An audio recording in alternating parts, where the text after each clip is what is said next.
National correspondent Rachel Scott for a look at the big picture on where things stand. Hey, Rachel. Hey, George, good morning. And it is still a waiting game. Control of the Senate will come down to just 3 races. So let's start out west, where you just heard from Terry Moran. As he mentioned, the incumbent Mark Kelly up right now ahead of Blake Masters.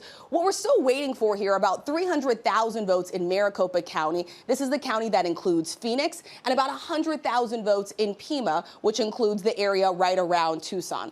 Let's take a look at where things stand in Nevada right now. You have an even tighter race between the Democratic incumbent Catherine Cortez Masto and the Republican Adam Laxalt. He's ahead right now by just under 9,000 votes. What's outstanding in this state? About 50,000 votes in Clark County, which includes the area right outside of Las Vegas. That could take up until Monday for those votes to be counted. The bottom line, in order for Democrats to keep control of the Senate outright, they got to win both of these races in Nevada and Arizona. Otherwise, it's all going to come down to that runoff in Georgia, George.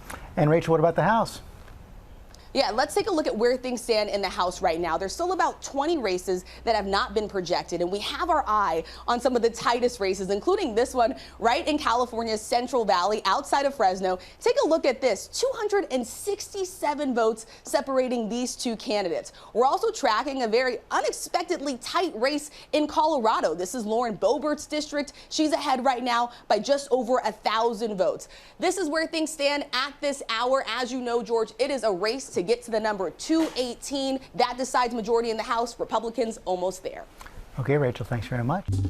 Well, hey there, GMA fans. Robin Roberts here. Thanks for checking out our YouTube channel. Lots of great stuff here. So go on, click the subscribe button right over here to get more of awesome videos and content from GMA every day, anytime.